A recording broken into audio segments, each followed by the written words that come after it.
Hey everybody.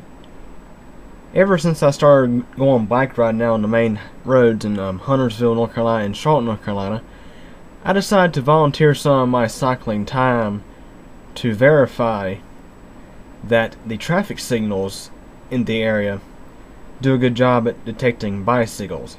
See, in many cases, depending on where you live, the traffic signals may or may not be properly designed to detect bicycles. And this is actually a very important issue because bicycles are considered vehicles, and vehicles are supposed to abide by a set of rules on the road. And of course, you're supposed to avoid all traffic control equipment such as stop signs, traffic signals, that kind of stuff. But the only problem is when you're on a bicycle and you get stuck at a red light, can't get to change, it kind of contradicts the law when you have to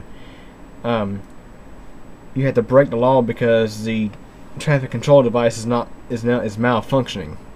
So basically, as I mentioned, I started doing traffic light tests to verify that traffic signals properly detect bicycles. And I started doing this in 2010. And I test both NCDOT, which is North Carolina Department of Transportation, installed signals, and I tested some Charlotte-DOT signals. And the NCDOT signals I rarely ever have issues with. You're always going to have a few signals that do have problems, but usually if you report those, they get fixed. But in Charlotte, North Carolina, actually within the Charlotte city limits, most of the traffic signals in that area are actually installed and operated by Charlotte-DOT, which is the city Department of Transportation. And their traffic signals are set up a little bit different. They use different signals than what NCDOT uses. Their traffic signals are Eagle Duraseg signal heads with black visors, and of course NCDOT, they commonly use Eagle Mark IV, McCain, and Econo light signals. And NCDOT commonly uses quadrupole detectors. Charlotte still uses the old-fashioned dipole sensor that the quadrupole replaced many years ago. Anyways, here you're looking at an email message I actually sent to Charlotte-DOT using their online request form. And this is actually what comes back in the reply email. Anyways, I reported, so I actually got rid of some information. I got rid of some names, my own personal address, and all that kind of stuff. And I listed some intersections of some of the lights that I tested. And of course, the vast majority of these are actually inductive loop sensor controlled intersections. And I just had to select a random issue. They didn't have actually detection as one of the selections. I had to select timing issue, and I listed the time of day, and I listed when the problems start. And I said I first noticed the problems with these lights when I ended up stuck at them while I couldn't get them to change on a room road bike. And I made a list of intersections, which of course is right there. But anyways, I basically explain that I'm actually highly familiar with how these things work, and I did a good job at actually explaining my beliefs as to what the problems are. And I've done lots and lots of research on the internet about this. And I've actually contacted CDOT twice about this. The first time, they actually called me back the next day to let me know that they were looking into the issue. And this particular signal, Alexander Arnold Road and Mt Holly-Huntersville Rd at North Lake Center Parkway, that's actually at the very end of Charlotte, right next to the Huntersville line. This signal used to not detect me at all. They fixed it to where it would detect me just fine. But a week later, apparently they actually come out and turned it back down. So I'm not sure exactly what was going on. Hopefully they were not playing games with me. But anyways, that was the first time. This is the second time I messaged them.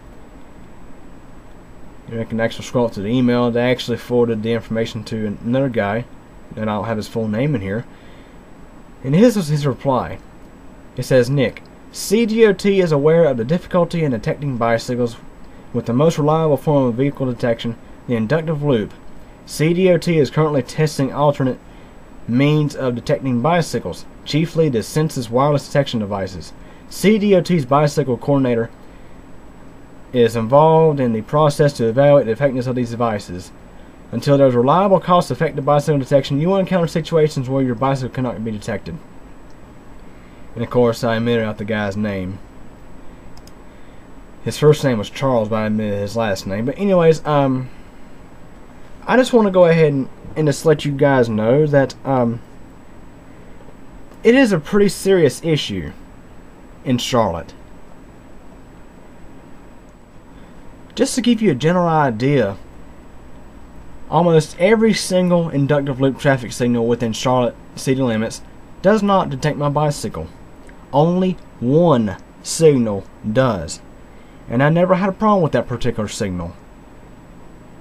But yet in Huntersville, where the signals are actually installed and maintained by NCDOT, I rarely ever had problems at all. It's like I'm actually driving a car. So anyways, I got this little illustration drawn here. This is to give you a general idea of what the problem is with Charlotte-DOT traffic signals with bicycle detection.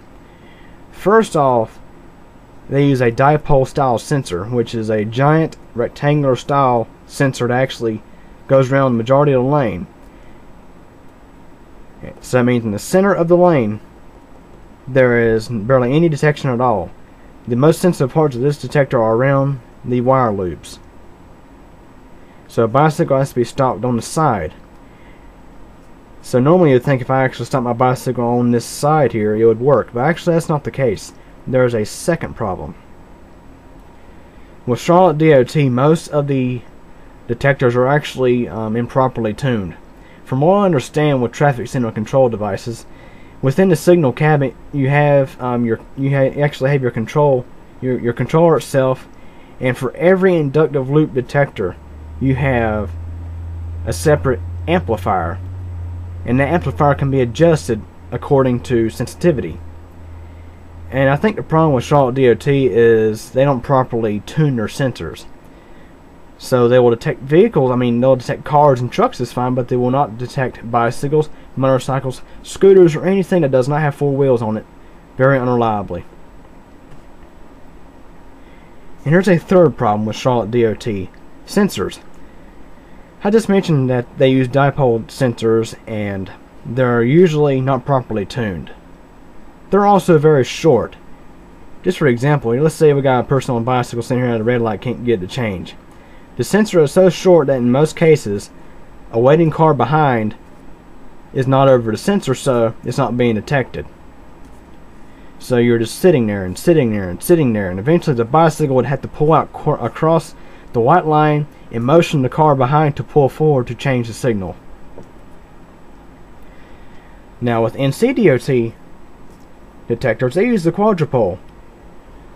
And if you notice, it actually has three parallel approaches of wire. And as I mentioned earlier, the most sensitive parts of the detector are actually over the actual wires themselves. So it actually have a loop of wire in the center of the lane. So let's say a bicycle stops in the center, it's likely to get detected as long as it's properly adjusted. The sensor is properly adjusted. And these sensors are known to be double sensitive in the center. They're also very good at rejecting stuff outside of the sensor zone. And let's say you do happen to come to a NCDOT traffic signal that is not properly tuned. The sensors are much longer than Charlotte-DOT sensors, so a car that's waiting behind will pull up behind the bicycle and trigger the signal. In the next portion of this video, you're going to see some video footage of me trying to trigger Charlotte-DOT signals, and you'll notice that the majority of the time I cannot get them to change, with the exception of one signal, which will be the last one I'll show of the Charlotte lights. After that, I will show you some NCDOT signals in Huntersville, North Carolina, and you'll get to see the big difference between Charlotte-DOT signals and NCDOT signals. And I've actually triggered many lights outside of Huntersville. I've triggered signals in Huntersville, Cornelius, Davidson, Concord, and Mt Holly. And in this video I'll be using my aluminum GMC Denali 700C road bike. This road bike has an aluminum frame that has alloy Aeromax wheels.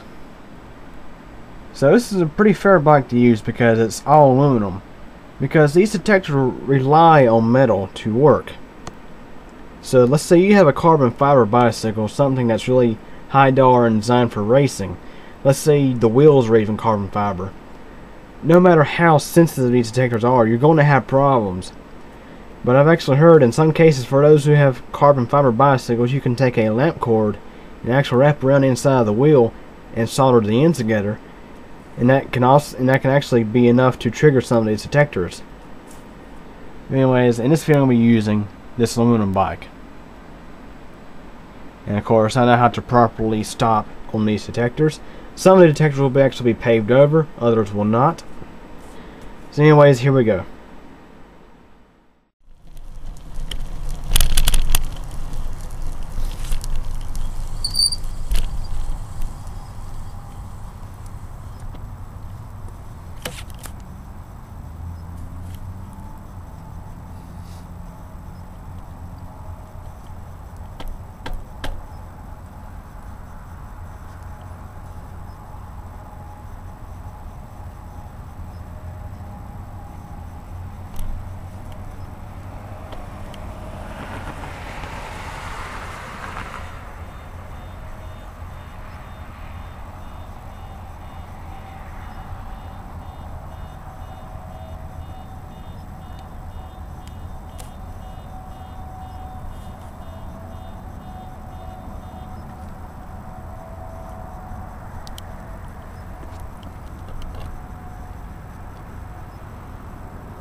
What you're witnessing is a Charlotte traffic signal failing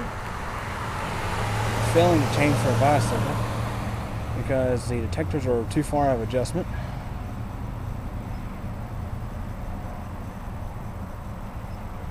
Notice it immediately changed for this car.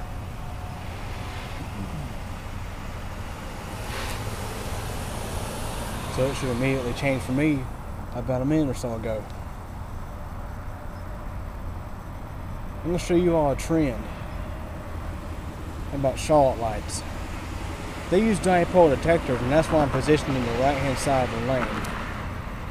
This is a proper place to stop at a dipole sensor. And a car is pulled up behind me. This will demonstrate yet another problem with Charlotte signals.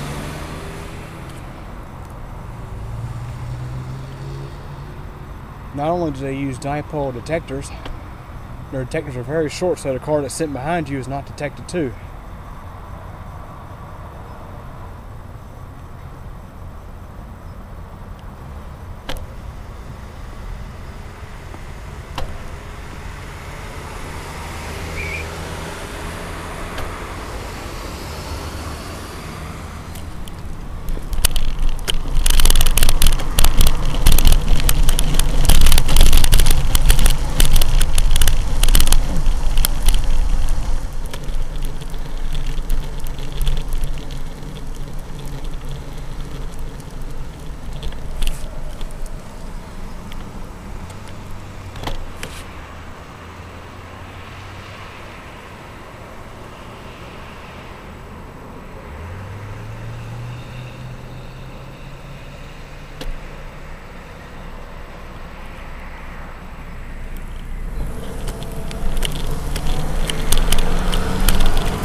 The car that was beside me actually triggered that one.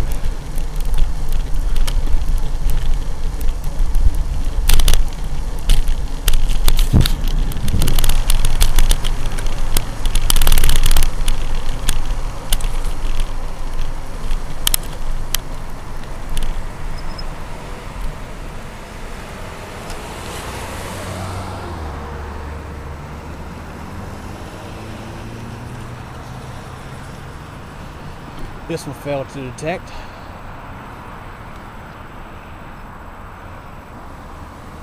bike's wheels are placed directly over the sensor wire loop.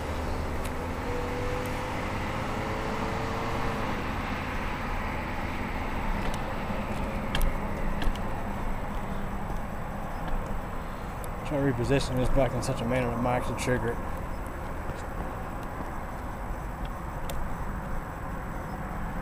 Folks, even laying the bicycle on the side doesn't do any good.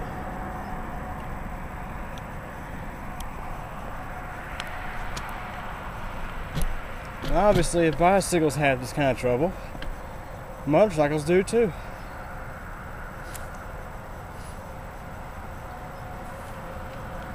Here comes a car behind me.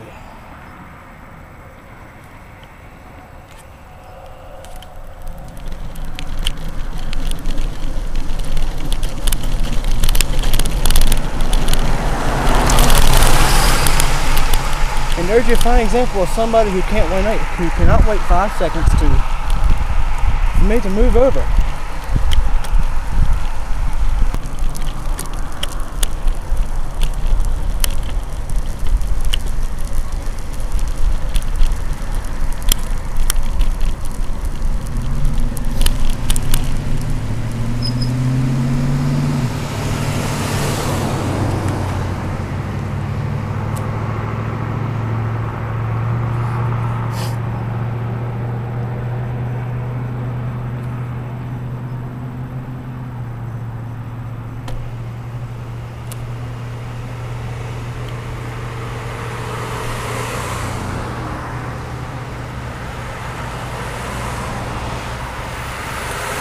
And of course I am properly positioned and it still didn't detect me.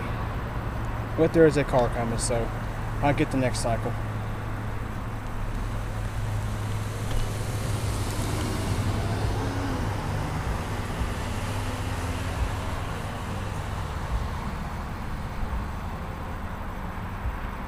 And this car is barely even over the detector. I'm going to have to motion them to come forward.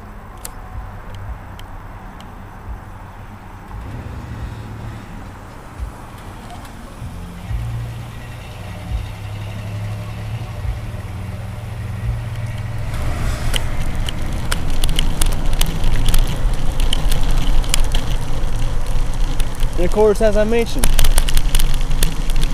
earlier, there's two problems with Charlotte-DOT detectors. Number one, they're dipole, not quadrupole. And number two, they're very short. Had to motion the car and they lane next to me to pull forward to trigger the signal.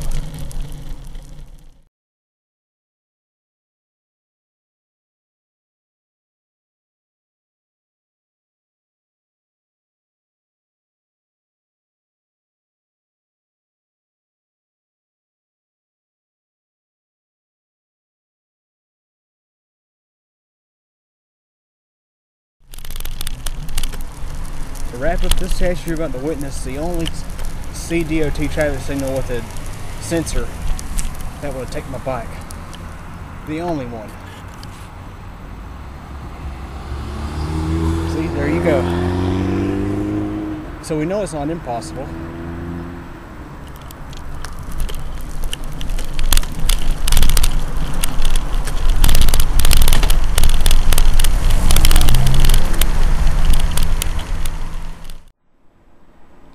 Okay, that concludes all of the Charlotte signals. Now I'm going to show you the NCDOT signals.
Okay, now that you've seen all of the video footage, you kind of get the general idea.